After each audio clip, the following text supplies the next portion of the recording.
All right, welcome to PFP. And next to me, we have Sam, the Node Guardian, and he votes no with veto. Could you introduce yourself briefly and what you do at Node Guardian? Sure thing. First of all, thanks for having me, guys. My name is Sam. I hail from the distant kingdom of France, and I work on something called Node Guardians. Node Guardians is supposed to be a credible and sophisticated tool to onboard developers on blockchain ecosystems. Let's put it this way. That's what keeps me busy, among other things. And yeah, excited to answer your questions today. My body's ready.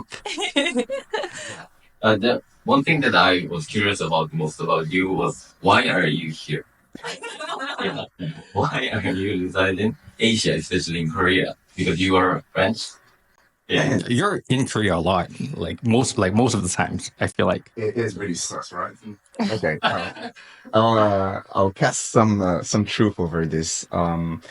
So I started hanging in Korea, let's say like 2 years ago, because my ex-partner, who's awesome, was a South Korean person.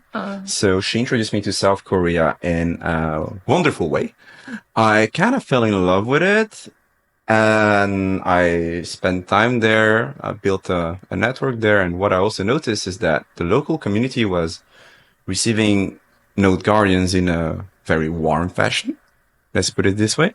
So that's something that also meant a lot to me. It is a very interesting society. It has a very interesting cultural heritage. It's a very generic answer, but that's actually something that I mean. I'm a big fan of the gastronomy. And it's a bit like, choosing consensus protocols. You want the place to be live and safe. Korea is live and safe, lively, and there's a bunch of things that you can do. So I spend a lot of time in East Asia. Now it's out of Japan, but I do go to Korea on a regular basis, and it's been a blast so far. And yeah, I think that could explain why I am here so often. Yeah. Then I think you started Node first at France, then you moved to South Korea after you working on those guardians. So the journey is a bit more complex than that. So I'm 27. I spent the vast majority of the first decades, first 20 years in France, born and raised there. Traveled around Europe, seen a fair chunk of it. Then I went to live in Russia. Then I went to spend some time in Poland. Went to Dubai, and for the culture, of course. And then I just, was extremely curious about Asia, East Asia. But the thing is, I was curious, but the word and policies would not enable me to check out what was going on in Asia due to rigorous lockdown policies. And During COVID? Yeah, during COVID. And I could not go there. So I was like, okay, I'm in Russia, I'm here. What can I do? Just going to wait. And South Korea was one of the first East Asian countries to reopen its door to the broader public. And I landed in South Korea and ended up appreciating it. But it's pretty much what made it happen in that time frame, basically. And I do love Europe as well. I'm not dunking on it. I go back there from time to time.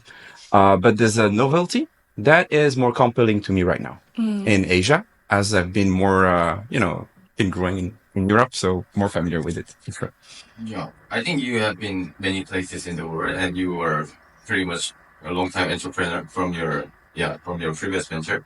Yeah. So how do you think the atmosphere, or how to say this? How is it like building some crypto startup in South Korea, where it is pretty much a barren place for crypto? Is the developer experience different in Korea than what you experienced back in France?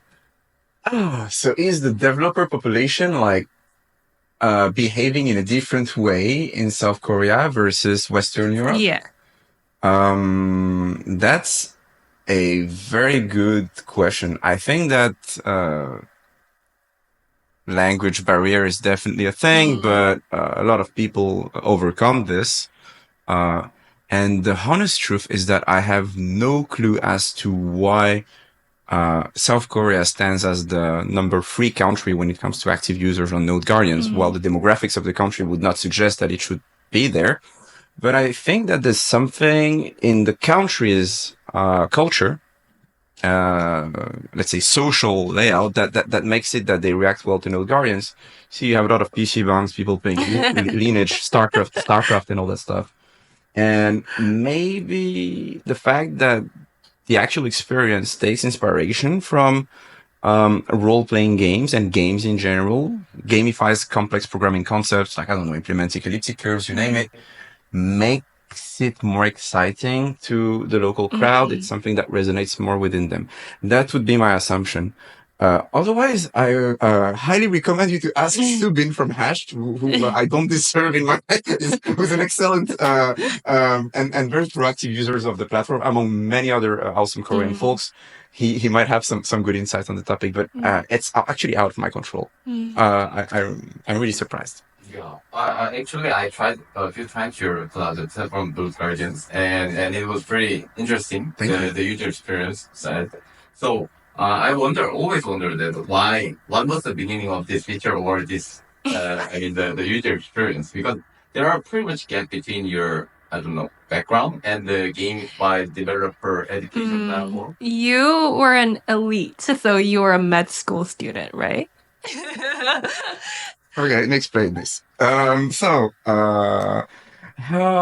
did I end up building that product?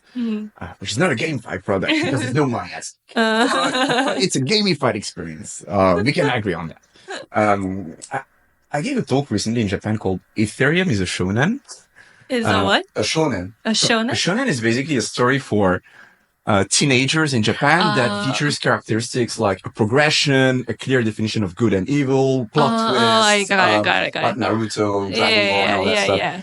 And I think that all of our careers look like a shonen to a certain extent. And mine started in France in 2016, 17. You know, you get curious about something, you get like isekai, basically you get hit by the crypto spell. You become curious, you do things. I actually was also I just like invested in crypto because I was also speculating. I'm not better than most of us. and I eventually ended up losing heavy. And when you start losing heavy, you can either fight in retreat mode and go back to something that's safer to you, or you can start to ask yourselves question, why is this happening? How can I address this pricing issue that is compromising my net worth, right? And that's pretty much the thing that happened. I need to avenge my tribe. I need to get the price to go up. How do I do that? I have no clue. And so 2017, I tried to find a way to have a meaningful impact while remaining aligned with my core principles, not making an outright scam or something like saucy, strange, like a grift, a scam. And I was like, all right, I'm a med student. I have a little bit of understanding. I'm a technical person, but I'm not like super sharp, right? I'm not like gonna implement code, huh? And I'm just a hobbyist. I don't. So I'm like, okay, maybe I could team up with some like-minded folks and make something that can have an impact on more people. Make a media, because it was a blue ocean back there. Not so many folks were doing that. Crypto media. When was this? 2017. Oh, that was very early. Yeah, kind of early. So, fortunately, it worked very well from a metric standpoint. After a few months, we had more than 1 million users per month. 1 million.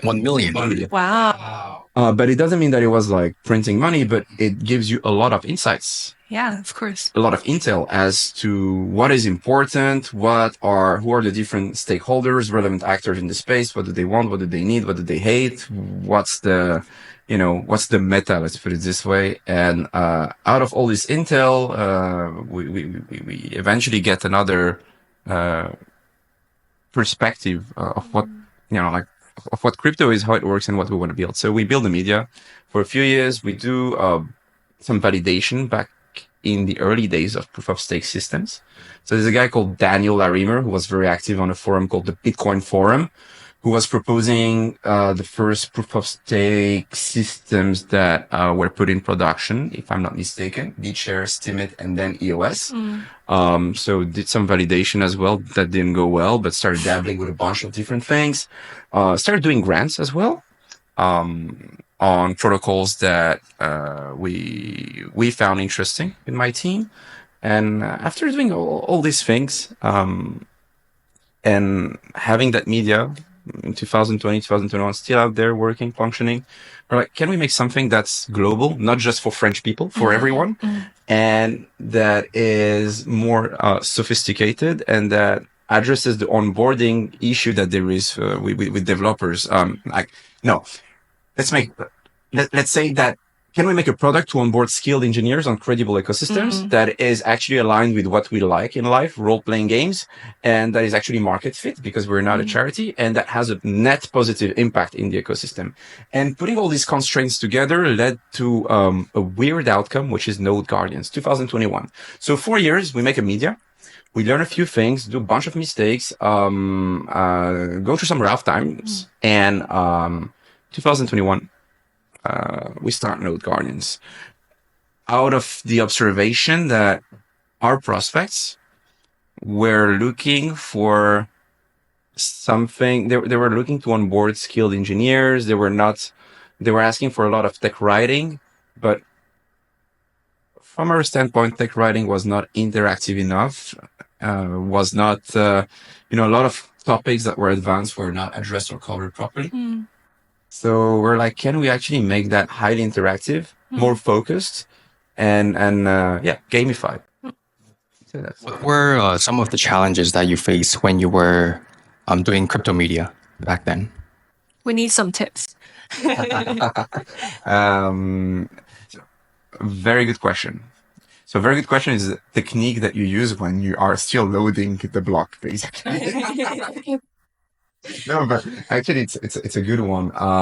What were the learnings when building a media? Well, it's a very interesting tool and something that's good, provided you share something that's as right and close to the truth as possible. So sometimes you'll end up doing something that's mediocre. That can happen, but it helps you understand, get to gauge the sentiment of what's going on in the space. It's very hard to make it sustainable without straying from the path. While remaining like super clean and honest, because if you want to be pushing out news 7 days a week and fund all of that costs money. You need contributors, you need editors, designers, integrators, and a bunch of things. Now with AI, maybe a few things are cheaper, but it's still a structure. And it's definitely not the best thing to make a bank, but it's very interesting to get an understanding of what's going on. So yeah, that would be one of the cool things. Nice to not to have influence, but definitely to have distribution capacity.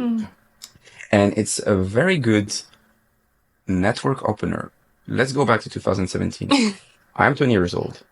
I am in a tier 2 city in France. I'm like, I have no degree from Stanford or something that can actually make me look credible to the first randomer that I meet on the internet, and I don't have a paper on Arxiv. Okay. What can I do? I need the network. I need a phone book in order to do things that have more impact, because endorsement and things like that are instrumental in order to get yourself out there. How can I offer something to founders, protocol smart people that justifies, establishing a relationship with them? Well, here is some free scenario. Oh my God, PTSD, free. You guys remember this? Olympus? When you aligned everyone's interest. Some game theoretical fantasy that we had during the DeFi 2.0. Okay, all right. This is like this situation which is interesting. We are happy because we have a reason to establish a relationship with a founder or protocol or even a venture capital firm.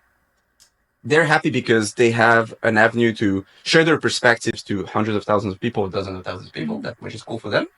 And we carefully choose as well who we get on board so that it actually creates value for the people that actually use the media for what it is. So it's good for everyone. Requires some work, of course, so there's some cost, but it enables you to grow your network, and that's extremely powerful. It's hard to quantify it in a tangible way, to put numbers to it. So this brought me this and that in life, or this amount of, but you really need to play that game. And I'm not, I'm going to be very honest. I needed to do that in order to get a better launch for Node Guardians, get the word out there. If I wouldn't have leveraged podcasts and the firepower from having, a presence in France, things could have been much harder in 2021. And I was not confident enough to make something global at the beginning. So, you don't play Diamond League straight off. You start in the local server. I was a bit more familiar with France.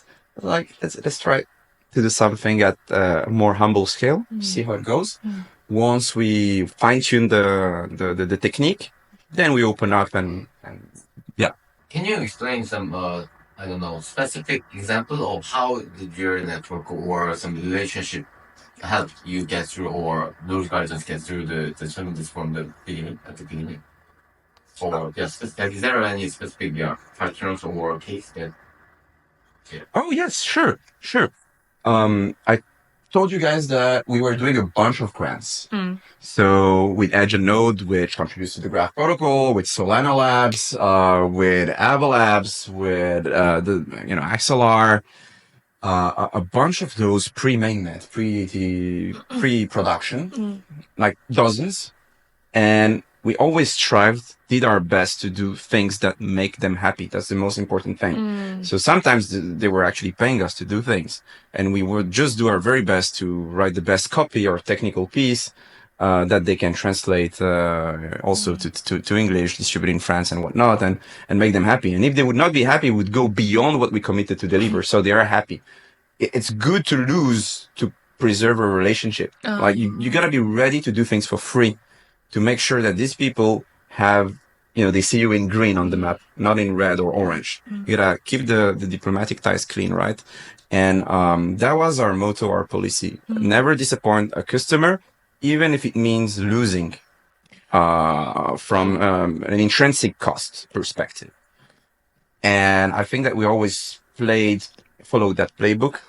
And once you have, let's say, few dozens of the top 100 protocols knowing you, their head of ecosystems knowing you, or their grant managers knowing you, a few venture firms knowing you for doing stuff that's good or doing stuff for free for them, you get integrated in some tighter groups, communities, Telegram groups, conferences, you name it. You get access to intel, deal flow, perspectives. You get to review articles prior to their release that are sometimes interesting. I'm not talking about insider trading on embargo news. That doesn't even work. It's 2024, guys. Hello, it's over. But I'm just saying you get to review a piece on base rollups. Oh my god, that kind of stuff. And this compounds, and altogether you sit in a better position than yesterday. And out of all of this, you have stronger firepower. You have access to more resources for your next move. You can deal with less resistance with these prospects, foundations, protocol entities. You can bootstrap conferences with less friction because people see you in green. This guy's not so retardio. And I think this guy, it's just a shortcut to say the team, because they do all the heavy lifting. I'm just a politician, right? But that's like the thing you want to play. And it might sound like it's all super calculated, but I want to be as honest as possible with you. And I think that we're not doing something harmful. We need to play that game, but we need to make sure that people who deal with us, they're super happy, and we need to be super competitive. No concessions, no compromises, no trade-offs on that. Super important. So to give you a more accurate example, starting Node Guardians, there was that launch to it that had like 500,000 impressions. We never bought them. I mean, like that we didn't Google ad that. That would be super sus, right? Weird. And the retweet, the quotes, okay, some of them come from me, like nagging the heck out of someone. Hey, bro, you gotta retweet this. No, it's the project of my life.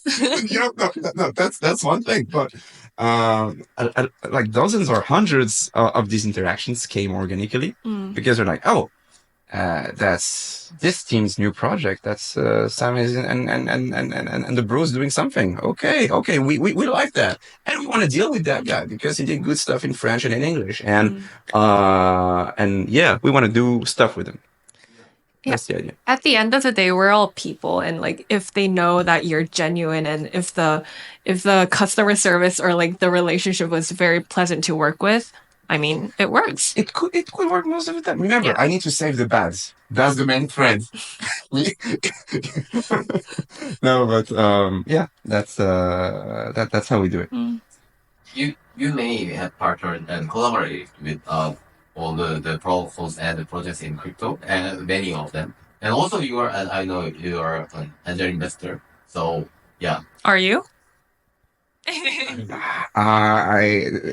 Angel investment choose me. Oh. No, that might sound pretentious, but that's not what I meant. I am actually, yes. You are. Yeah. So my question was that when you, I don't know how to say the potential client or your partners or some investment, how do you think, or what do you think of the project or the founder? I want more money from my investment. It was not only the investment that question, yeah, but yeah. No, but sorry for the blunt answer, but that's We love it. that's like that's my initial framework. I try to invest provided I have enough confidence in this project, and I assume that it's likely to bring me more. It's EV plus. It's likely to bring me more than I invested, even though I'm aware that it can go to zero, and that's the game. But I sometimes invest by ideology. What got me curious about crypto was Zcash, which was a Bitcoin-like protocol that enables shielded transactions. And I like stuff against like surveillance capitalism, like payment networks that offer like privacy at the protocol level. And there are some projects where I abstract away the whole valuation vesting parameter, and I just dive in because I think that this is actually really cool. It's punk as fuck. Let's do it. And yeah. So I don't know if that was the correct the answer to your question, but I'm happy to elaborate on other aspects if you want. Yeah, my curiosity was that what is your, I don't know, party zero ideology right now? Is it still Zcash or privacy preserved network, payment network, or other things? And what excites you? A lot of that. Okay, hey, the mempool is full, guys. Overflow. Okay. I don't have a parallel, like execution environment yet, but we're working on it. It's an age of so going back to the trends that excite me. I also sometimes invest to foster or strengthen relationships. So when I am, let's say, betting big on, not betting big like of my time, and of course, like proportionally of my resources financially and things like that, I try to support up and coming initiatives, even though they come with more risk. So let's say you take like this L2, and there is this new money market popping up. I'm like, okay, like it doesn't have a Standard & Poor's AAA in my framework, but I also wanna like push forward that ecosystem, and I think that in the grander scheme of things, it's good to do that. So I could also act that way, or I just want to establish a stronger mesh of relationships and back more people. And sometimes you might not get the best guarantees of return, but you get learnings and relationships that offset the cost of the investment, because these people will share their insights, their engineering knowledge, or open up some doors that again will yield better results than a meager 2x or 1x or whatever that could be. We're putting numbers just to make it more understandable here, but that's also another thing. As to what is exciting, I think that when you are in crypto for a few years, you start to you always you have these periods where you are a bit cynical about it, Right. and you start to like it's not making sense at all. What the Right. hell am I doing here? Right. It happens every 2-3 years. Then you find a new sunshine, and it's love at first sight again. And woo! What's your sunshine? No. At some point, and it's still to this day to a certain extent, it is verifiable computing. So the Cambrian explosion of validity proofs and zero-knowledge cryptography through general-purpose VMs like Jolt, RISC-0, and stuff like that, I found it to be an extremely interesting development. Verification networks like Hele or Aligned Layer are interesting on the paper, even though the fact that there'll be demand for these things in the future is still to be challenged. We don't know. It's interesting. And privacy tech finally blossoming into something that mortals can use, like Aztec Network. So that's what excites me, I would say. And what actually upsets me, let's carry the answer this way, is the fact that we've done too much of the same stuff. And now we are flooded with a lot of block space that is hard, and it's hard to differentiate all of that block space. And I know that it's a sentence that we found in a lot of beautiful Medium blog posts, but I actually do think it's very true. And there's a lot of block space, but there's no demand. It's like one of these Chinese real estate developments where you have beautiful amenities in the tower, a lot of condos, but there's no buyers, so the tower is empty, and voila. And the devil has to fill up the tower, but it's not, you know.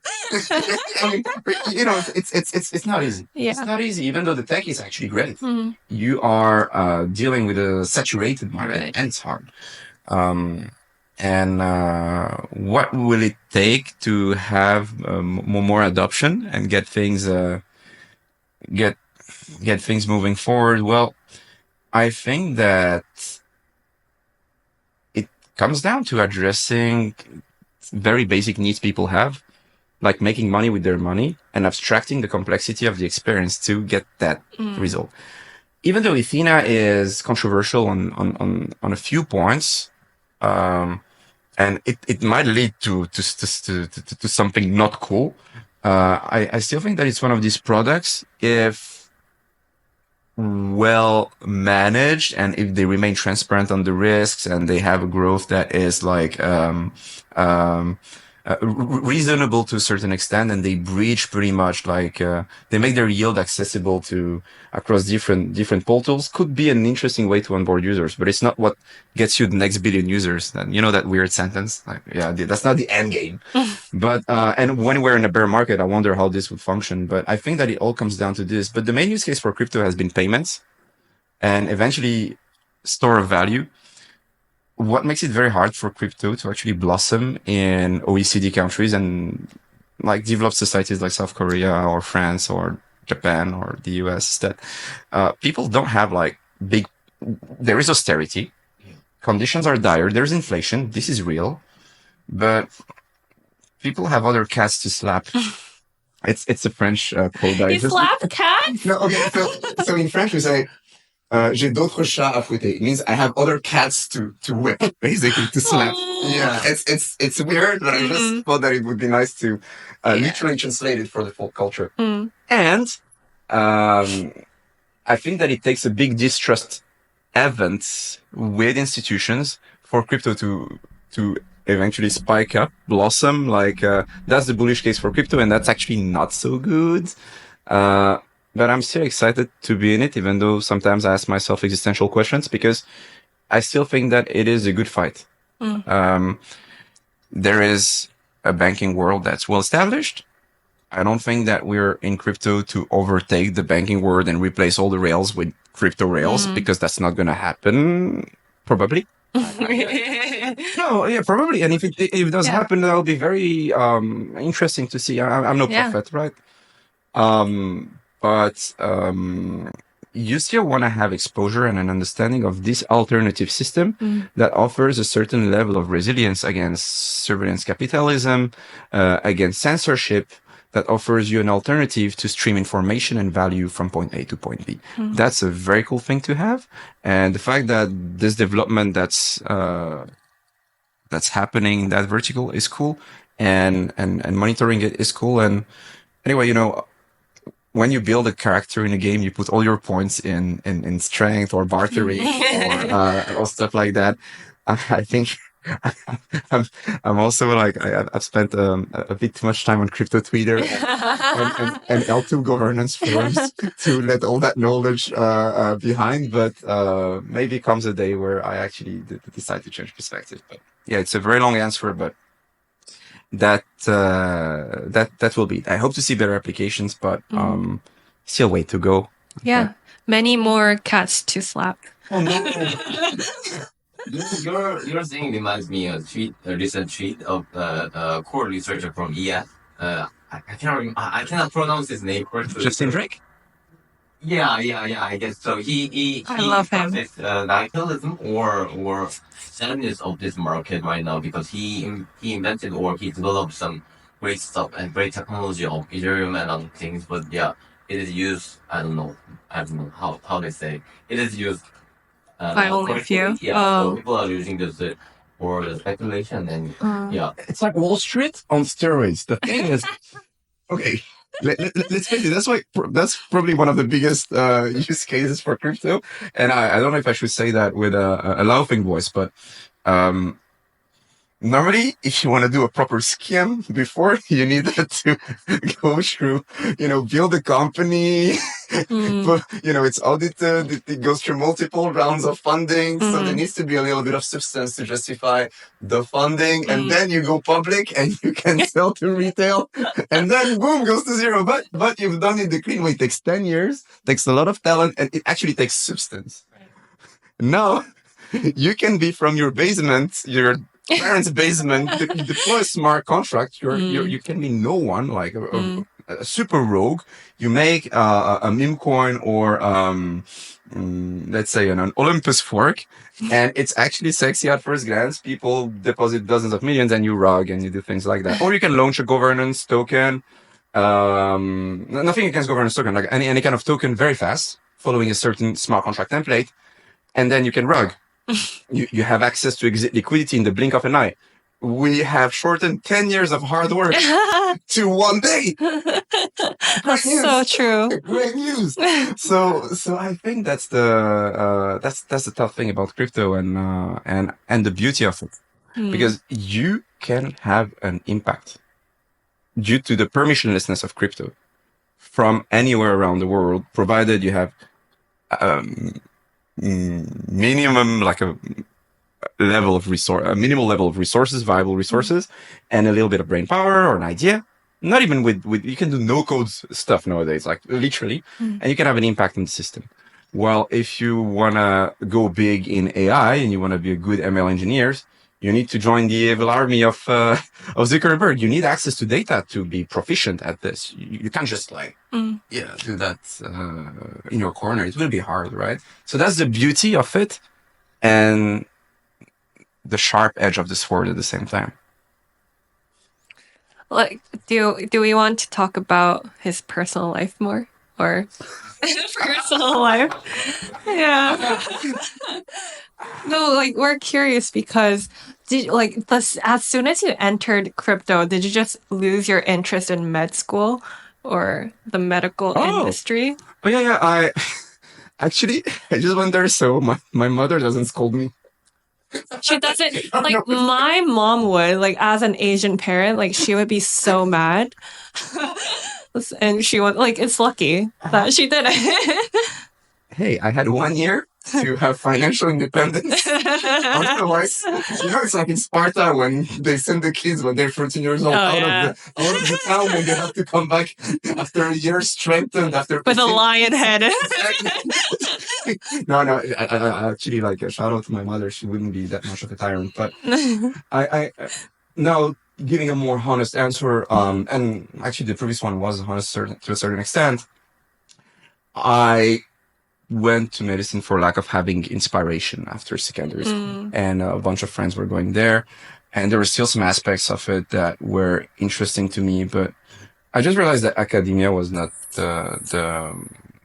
What interests you? Yeah, and the way information was actually conveyed was not compatible with me, and I just wanted to get out there and try my own stuff and see if it works. And that's just it. I just wanted to get out there, and I found and naively I found love for libertarianism, Austrian economics, crypto, 70s jazz, and stuff like that. Just by going out in the wild and meeting people. And I was like, okay, maybe I'm gonna take a sabbatical year and try to make something out of it. And I was very lucky. And you made a lot out of it. The angel investments have not vested for most. We need to revisit this in the next episode. If you have a chance to go back, would you make the same decision? That was deep.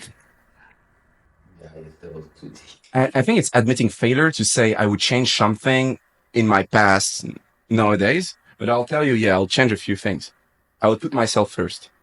I would not try to please everyone, and I would not try to make myself available everywhere, and I would not try to identify myself to the amount of money I make. These are, this is one of the biggest mistake I've done at the expense of my own health, mental health. And I would definitely enforce or allocate more time for myself. And I would take it easy and not just work 7 days a week like a donk, because working productivity is not linear. It's actually sublinear. And I think that I scratched myself a lot doing that. And the fun thing is that age of mild consciousness, because I'm no guru, I'm not like super spiritual. Like being aware of that took me like 6 years to get to that point. And now implementing solutions and not coping mechanisms, but methods to understand who I truly am and start to see things through the right prism is extremely difficult, but it's starting to work a little bit. And I would say that I'm still in that renaissance. And if I would go back in time, I think I would have a look at my value sets and principles. And that's the most honest answer I can give you. And I think that I went from having debt and $30 in my bank account to, let's say, a reasonable amount of resources, very brutally as well. And I've lost my art of life. And when you don't know how to reward yourself as well, with moderation, and you don't have that kind of structure, and you start to travel everywhere and spread yourself thin, you get things wrong. So from a professional standpoint, I think that things went pretty okay. And there's a luck component in it. We need to acknowledge that. They're still going pretty okay, pretty well. But from a personal standpoint, I will be so much more mindful of my health. And I invite anyone out there to, read, not read.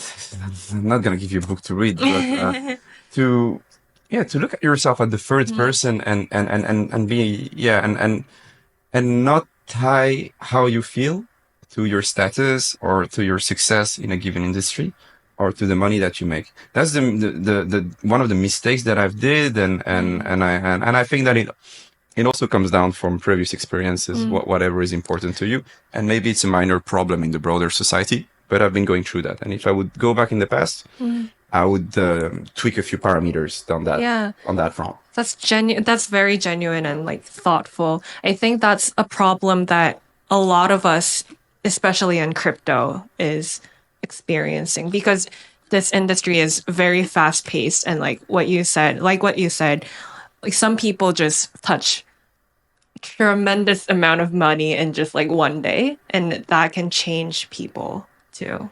Yeah, it's like it exhausts, or it can you be should not let the exhausting. money be part of yourself, and it actually sometimes exacerbates the deeper nature of someone. But that doesn't mean the person is poor and cannot change, of course. But I'm not like talking about it on that front, but yeah, you start to get into these dangerous thinking schemes where you compare yourself or you feel bad that you've done your very best and it's not giving the same result as the other. And this one, he's done maybe something that you judge to be less and he's getting asymmetrical return. And you start to tear yourself apart from the inside. And I think you guys know about it very well because prior to crypto, I think that South Korea is a beautiful society, but it has a bit of a dystopian element to it. It is the Matrix. It's super competitive. Very. And that starts from the hackathon to the pit at working at Hyundai. Like, it's really, really stressful. I would imagine, not being Korean. And I think that if you play that very game in crypto, it's very easy to harm yourself. Yeah.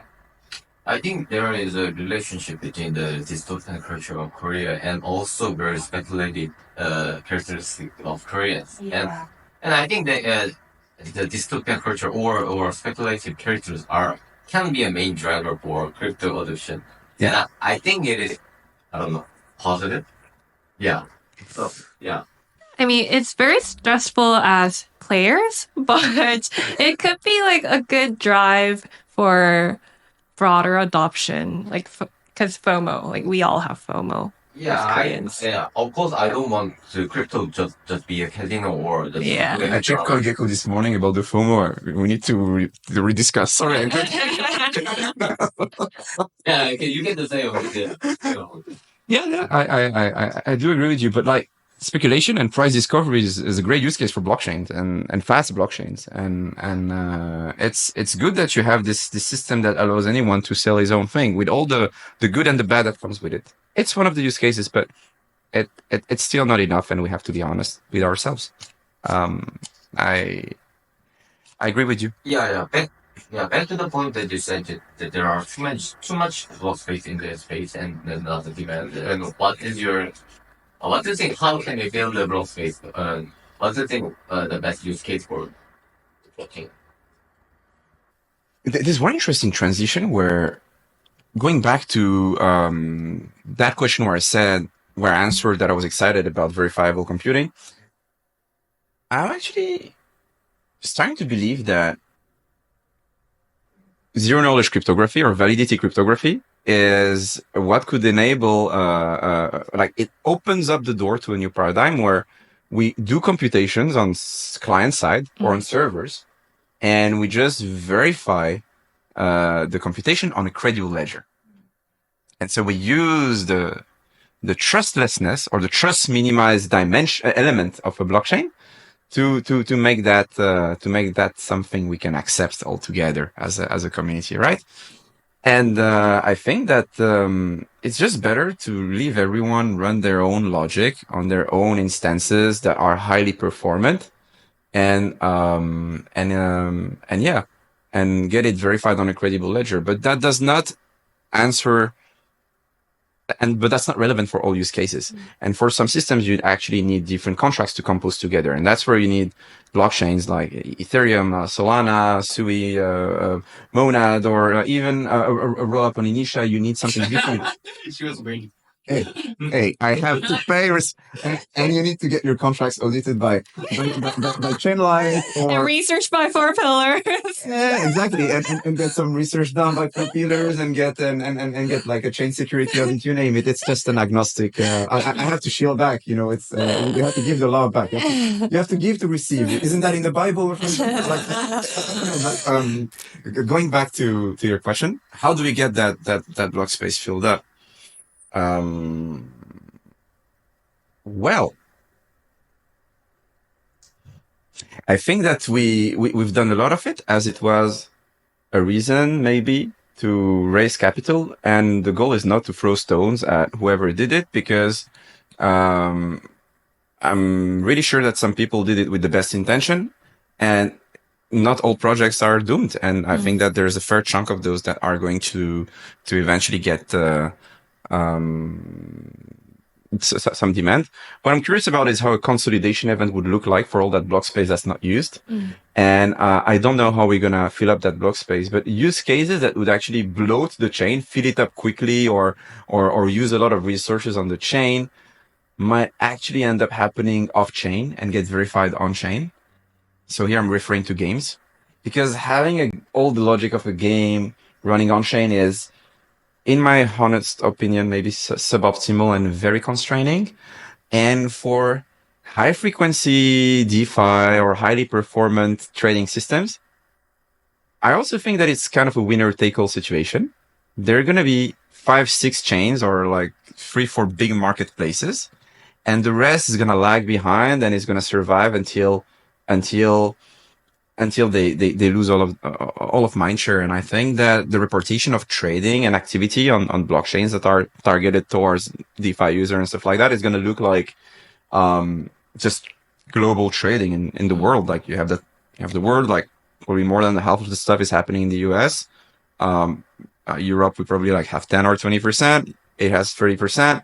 And the BRICS, and the BRICS have 20% or something like that. And then there's some marginal, like negligible trading happening in, let's say, Uzbekistan, Tajikistan, and things like that. That does not mean that the countries are not sovereign and should not exist.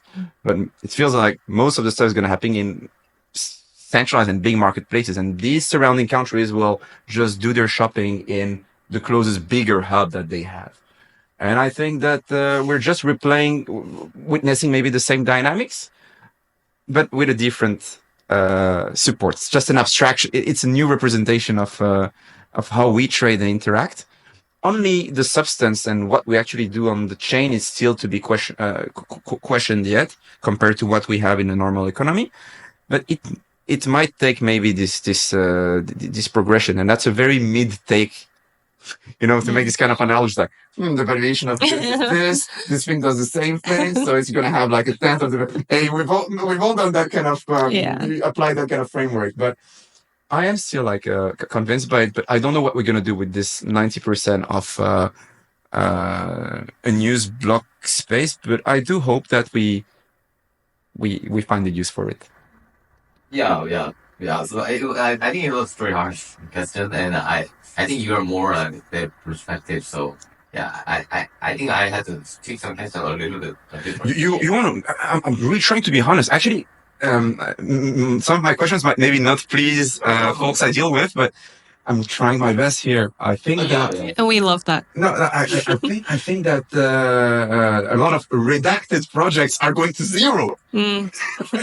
that's what it is. Redacted, I can't name, but I think that it's probably what's going to happen, and that's maybe a sign of the market's maturing. You can't just have huge appreciation from a financial standpoint just for the sake of having a white paper and a check from redacted VC and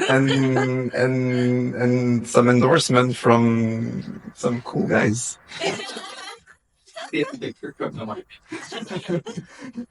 Actually, what worries me is that now we might need to start working to get results. Yeah. We need to work now. It's time. It's time to work. Yeah. Yeah.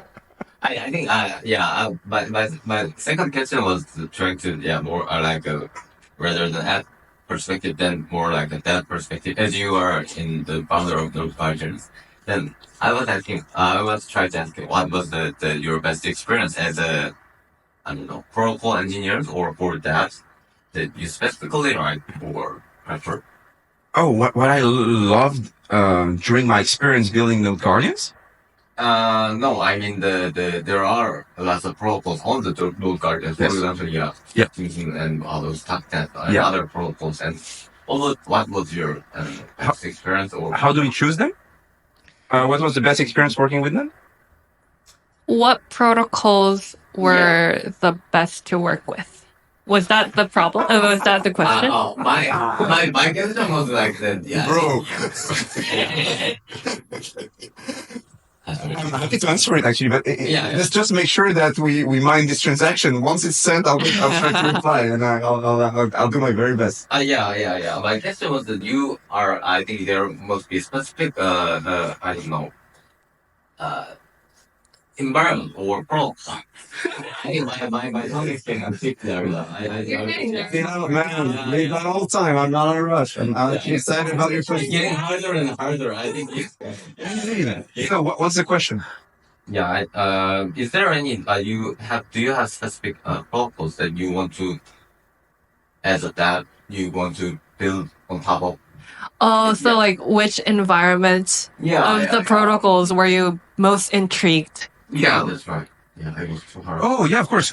Credible systems. Bitcoin, Ethereum, and systems that have strong enough promise to become credible and make a credible system more scalable.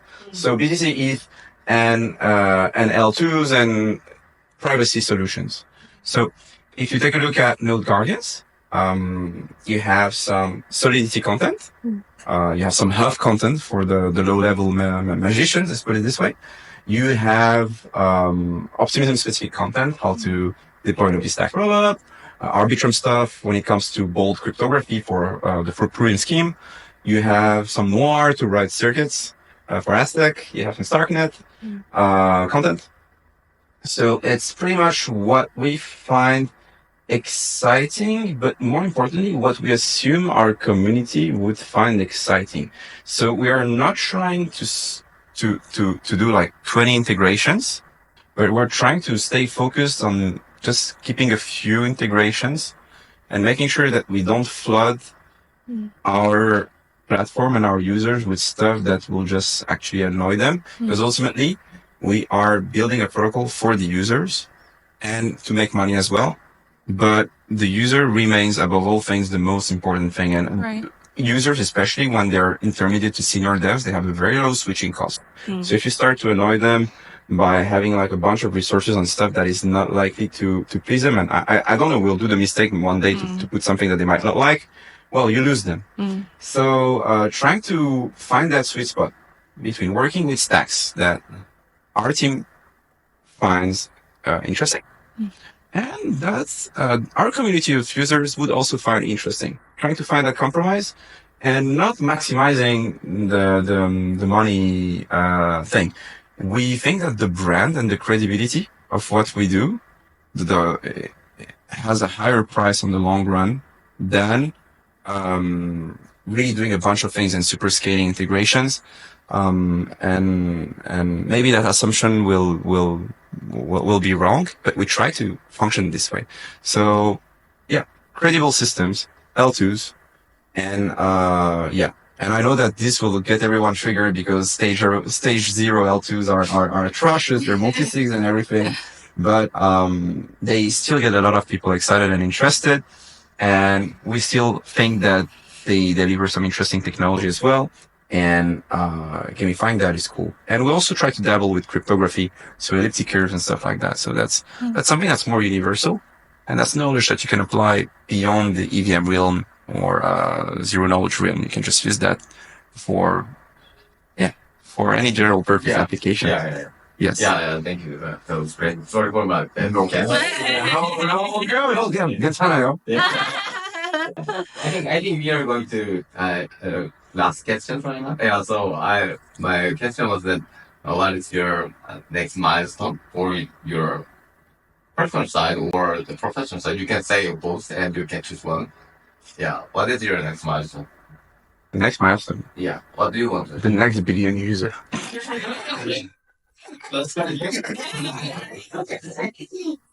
Next milestone. Okay. I function a bit like with existential crisis. So I build stuff for 4 or 5 years, and then there's a new idea and there's something new that needs to be done. And I feel like Node Guardians has not fulfilled its initial purpose, but the product is live, is in production since quite some time. The V1 has been delivered 5 months ago, and it's accessible for anyone to use for free without any information required in return. And it's growing, and maybe it will reach also like escape velocity. It's out of our control, and it should remain a public good for developers, and it has its revenue streams. Continuing this is exciting, and that's what we want to do. But we also want to work on something fundamentally new, because folks in the team which are awesome, and they deserve all the credit in the world for what they've done. Have been doing programming challenges for 2 years or more, and it's maybe about time that we also do something that's different. So I want to provide a vision that we actually agree on what we're going to do next, but I want us to work on something new. So it's exciting. We keep that freshness in what we do, and I cannot answer yet what it will be, but it will follow these key principles. It should be something that we're happy to work on every morning. We look at ourselves in the mirror and we tell ourselves, this is not like weird. This is not a scam. And it actually makes sense. And it actually makes this space better. And it can have asymmetrical returns because we want to get the best returns. We are also here to max out value for ourselves while not harming people in the process. That's the most important point. So that would be the next milestone. And the reflection over this is happening now. But Node Guardians remains, and we will also keep on developing it. It has its protocol, its processes well glued together. And now, what's next? And there's a bunch of options to evaluate. Just for curiosity, you are preparing something new, and why the reason you can say about this is because I don't know, not static right now. Or? We have some ideas. I just wouldn't want to throw something like that carelessly, and then we happen to take another direction. I just want to, and I think that also in our philosophy when it comes to communication is not promising too much. Once we'll have something that's mature and presentable, we'll knock and try to present it to the community. And I totally respect you. We look forward to it. Since this episode is going to be distributed all across major social media, is there anything that Node Guardians or the new project that you're working on is looking for? Or users, projects, investors, anything that you guys are looking for that the listeners here might listen to this and reach out to you? You know, what would make us the happiest is that you just take a few seconds of your day that's already very busy to take a look at what we do, even if you're not a developer, and see if it resonates within you. Give a shot to our smart contract programming challenges, and provide constructive feedback. I know it's awful. You're never going to go on Discord to reach out and do. I don't expect that, but just giving it a chance is something that would mean a lot to us, really. And if you have any question or inputs, or want to share anything, or there's something that you want to improve on Node Guardians, I try my best to be very accessible on Twitter, and I'll be more than happy to chat with you. That's pretty much it. Yeah. Where can the viewers find you or Node Guardians? Very bougie. That was very bougie. What's your Twitter handle? Sam, SAM, Node, NODE, _ Sam Node. Sam Node. Sam Node. Yes. And yeah, you can DM me there or on Discord, on the Node Guardians Discord. I lurk often there. And I'll be super happy to chat with any folks that's down for it. And I want to also give a shout out to the Korean community, to you guys first, but also to a bunch of folks. I'm probably gonna forget a few names, but everyone at Synapses, Josh from Kepler, Bora, Subin from Hash, Folks at Hash, Taeyeon from the DEF, and so many people that have selflessly David, folks from the Radius, use their time to provide feedback or just show me around Korea and make it a wholesome experience for me. Jiun from GSRV, Uncle Jiun, all the boys and the girls. So I love all of these folks, and I think that Korea is definitely worth checking if you haven't stepped a foot here. It's a very vibrant community to explore and engage with, and I invite people to do that. When are you leaving Korea? Leaving? Or are you not leaving? Or I'm leaving tomorrow. you're leaving tomorrow? Yes, but I'll be back next month. Oh, okay. Yeah. Yeah, we should hang out sometime. I will be down for that. Wow. Yeah. Wow. Okay. Let's do it. Yeah. Well, it was great talking to you. It was so fun. Like you were great. I guess. Yeah. Yeah. Thank you for your time. Thank you very much. Thank you very much, guys, for having me. And Yeah. that's cool. Until next time. Bye-bye. Bye bye.